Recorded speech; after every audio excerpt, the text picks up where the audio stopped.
Daniel chapter 6. Again, a familiar story. We are continuing our journey off the map. You'll notice we've added another panel. Today we're focusing on stay on track. The listening guide in your bulletin can also be a way for you to follow along with me. But Daniel chapter 6, I'm going to read a lot of scripture beginning with verse 3. Now Daniel so distinguished himself among the administrators and the satraps by his exceptional qualities that the king planned to set him over the whole kingdom. And at this, the administrators and the satraps tried to find grounds for charges against Daniel in his conduct of government affairs, but they were unable to do so. They could find no corruption in him because he was trustworthy and neither corrupt nor negligent. And finally, these men said, "We will never find any basis for charges against this man Daniel unless it has something to do with the law of his God." So the administrators and the satraps went in as a group to the king and said, "O King Darius, live forever. The royal administrators, prefects, satraps, advisors, and governors have all agreed that the king should issue an edict and enforce the decree that anyone who prays to any god or man during the next 30 days, except to you, O king, shall be thrown into the lion's den. Now, O king, issue the decree and put it in writing so that it cannot be altered in accordance with the laws of the Medes and the Persians, which cannot be repealed." So King Darius put the decree in writing. Now when Daniel learned that the decree had been published, he went home to his upstairs room where the windows opened toward Jerusalem. And 3 times a day he got down on his knees and prayed, giving thanks to his God, just as he had done before. And then these men went as a group and found Daniel praying and asking God for help. So they went to the king and spoke to him about his royal decree.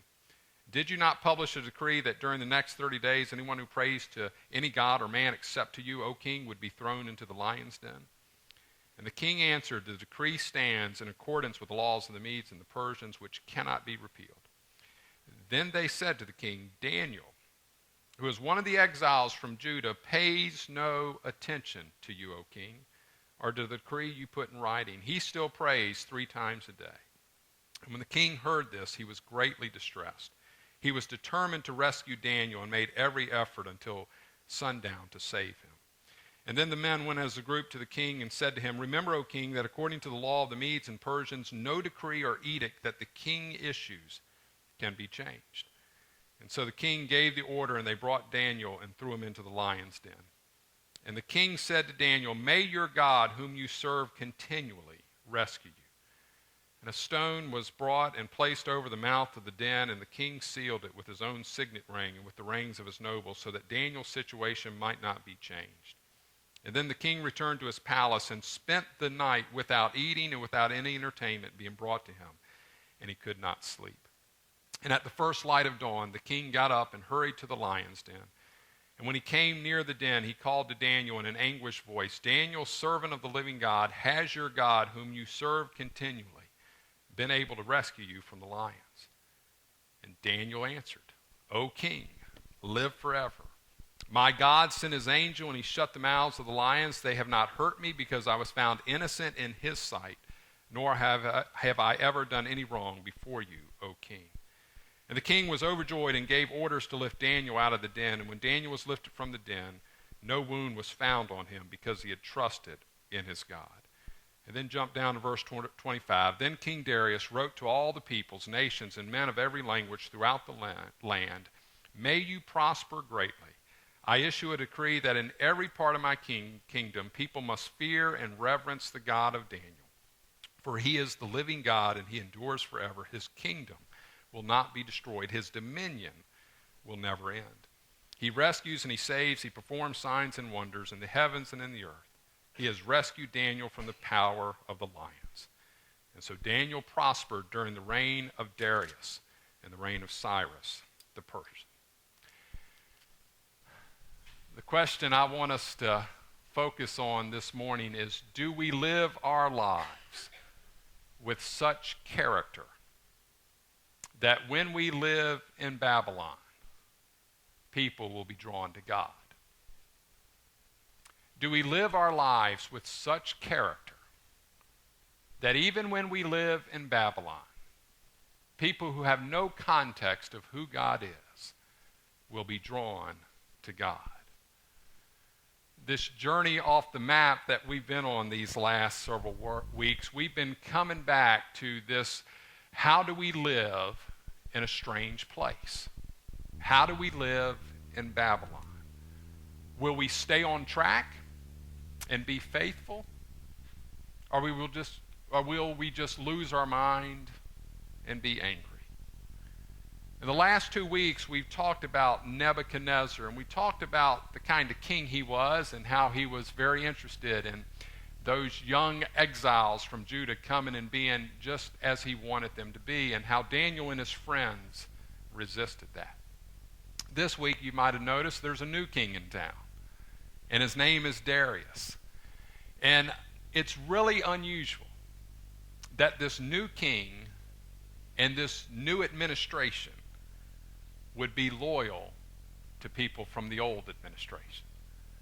And yet, so one of the amazing things right off the bat in this passage is that Daniel is still in his role. He still has the responsibility that he had under Nebuchadnezzar. He still has it with this new king. And at this point, Daniel is in his 80s. We've gone from Daniel just being a young boy anymore. He's an old man. He was a foreigner.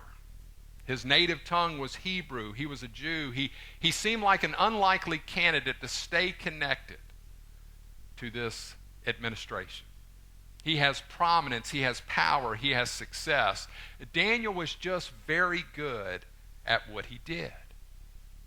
And friends, that needs to teach us a lesson about how we do our work.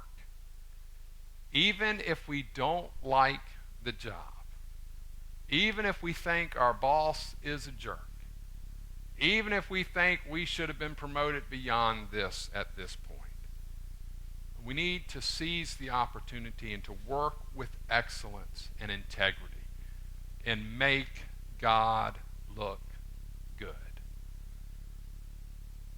Sometimes we need to be a lot more challenged as believers about how we do our day-to-day jobs. Daniel did his job exceptionally. And because he did his job well, people were drawn to him and to his God. This past week, I was with one of our members and in their workplace, and they were celebrating her good work. And that's a great example of how we do our work reflects on the God we worship. And Daniel did his job well, and he made God look good. Now, in that day, not unlike every day in human history, Daniel had some political enemies, and they looked for any way they could charge him with doing wrong. Now, don't lose track of this in this passage. Daniel has spent a lifetime in public service. Everything he did was known to all. And yet, did you hear the scripture? They couldn't find a single instance of something that they could charge him with for doing wrong. He'd never stolen money, never broken the law, never clocked out 30 minutes early, never been negligent in his duties. Daniel represented the best of public servants, both then and now. And too often we hear stories of corruption and stories of misuse of power by public leaders. And we immediately go to, well, they're all like that. And the truth is that God often blesses us with public servants who are just like Daniel. Those who are good and honest and effective have served with integrity for a lifetime.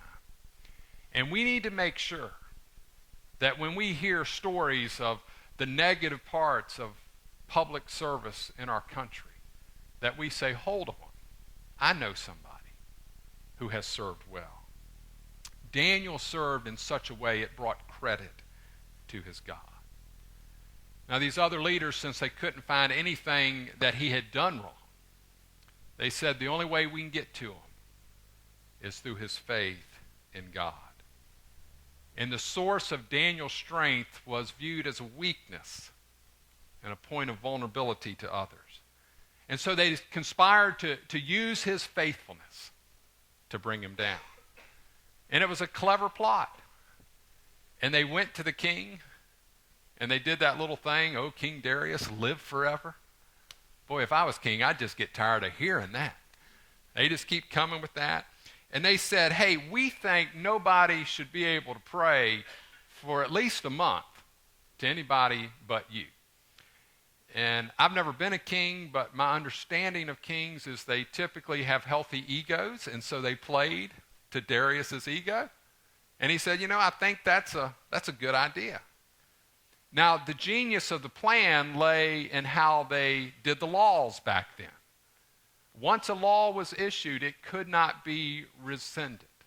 And so it was for all time. Even if the king came back and said, that was a bad law, he couldn't take it back. And so Daniel's a good man, and he's doing the right thing, and he's serving well, and he's going to get in trouble for it. And friends, he was not, and he is not alone.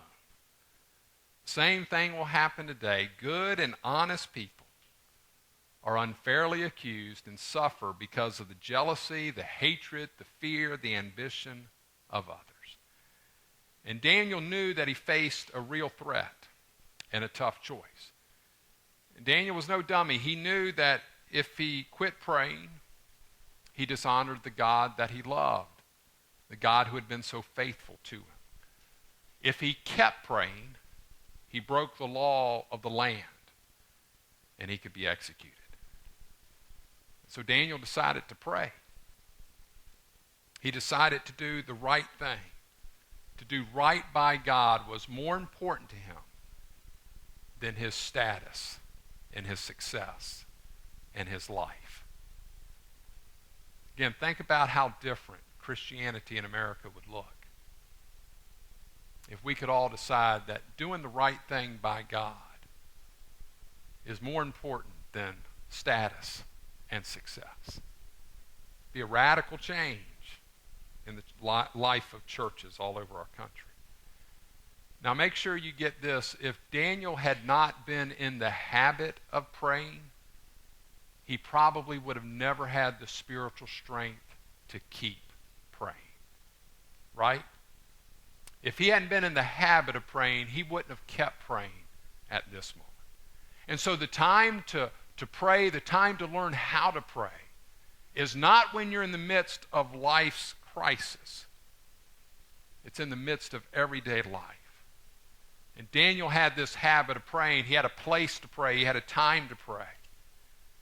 And he had a relationship with a God who met him in prayer. And Daniel could have gone around the edges of this. He could have prayed silently. He could have just bowed his head just a little bit. And he could have just made it through for 30 days and not have had any problems at all. Again, he's in his 80s. He's powerful. He's probably wealthy. He had a lot to lose. He could have just kept it under the radar for 30 days. But Daniel stayed on track. Did not let the threat of death keep him from doing what he felt he needed to do. And there's an amazing contrast here. The administration, those people that had tried to get to Daniel, they're all worked up. They're doing everything they can to make sure he's going to end up in the lion's den. And the emperor is so upset that he can't sleep. But Daniel's just cool, calm. Daniel just keeps going through the routines of life, even when he is threatened with death. Have you ever noticed that many times in American Christianity, we get worked up about stuff that just don't amount to a hill of beans? Have you noticed that trend in us? And Daniel facing death just kind of takes it as life and just keeps doing what he's doing. I'm not impressed by our ability to get worked up. I'm impressed by our ability to stay faithful when it's hard, to stay calm. Because when we act crazy and when we act anxious, we're communicating to the culture around us what we really believe about God. We don't think he's in control, so we got to lose our minds. Daniel says, hey, I've been faithful for 80 years. It's been working. I'm going to keep doing it. And Daniel's cool and calm and faithful. And he takes his life in stride, and he takes going to the lion's den in stride. And then in verse 19, the first light of dawn, King got up, hurried to the lion's den. When he came near the den, he called to Daniel in an anguished voice, Daniel, servant of the living God, has your God, whom you have served continually. Isn't that a great description of a believer's life? Has your God been able to rescue you from the lions? You know, Daniel, he even gets into this thing, oh, king, live forever. Here we go again. He says, my God sent his angel, and he shut the mouths of the lions. They have not hurt me because I was found innocent in his sight, nor have I done any wrong before you, O king. And the king was overjoyed and gave orders to lift Daniel out of the den. And when they lifted him out of the den, there was no wound that was found on him. Remember last week when they got his 3 friends out of the furnace? No smoke. Nothing even singed in their garments. They get Daniel out of the lion's den, nothing wrong. And what happens here is a miracle. God sent an angel to keep the lion's mouth shut. And some will say, well, that's just not possible. That's against nature. If you put lions in the room with people, lions will devour people. But God is involved. And what God does is not so much against nature as it is against evil. And God does this miracle. God has the power to do anything. He stops evil from winning the battle with Daniel. And the king was so pleased that he pulls Daniel up from the lion's den. And then he issues a decree, again, not unlike last week, that everybody will have to reverence the God of Daniel. And when you read that proclamation, you can't help but think that Daniel must have written that proclamation. It's a marvelous description of the greatness of God. Verse 25, King Darius wrote to all the peoples, nations, and men of every language throughout the land, may you prosper greatly. I issue a decree that in every part of my kingdom, people must fear and reverence the God of Daniel, for he is the living God, and he endures forever. His kingdom will not be destroyed. His dominion will never end. He rescues and he saves. He performs signs and wonders in the heaven and on the earth. He has rescued Daniel from the power of the lions. So Daniel prospered during the reign of Darius and the reign of Cyrus the Persian. This does not mean that Darius professed faith in God. It does not mean that Babylon was changed overnight into a culture that would honor God. It's not to say that there was a great Billy Graham crusade in Babylon the next week. It is to say that God was honored. The question is, can we live our lives in Babylon in such a way that others are drawn to God? And Daniel says to us, absolutely yes, you can. And so let's be like Daniel. Let's do our jobs well. Let's serve in this community well. Let's be a people of integrity. And let's be a people who say, you know what? Even when there are things that make me anxious, I'm going to step back and say, there is a great big God leading here in ways that I might not even understand or ways I can't even imagine. But that God is faithful. And so I'm going to stay on track. Friends, if we would act like Daniel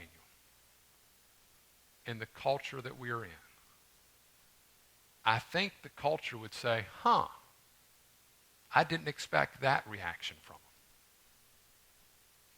them. They're so used to our normal reactions. I think if we just said, hey, we're going to do our jobs, we're going to stay faithful, we're going to stay in Babylon, not ask God to take us out, because we assume God's put us here for this time and this place, for this mission. And Daniel stays in Babylon.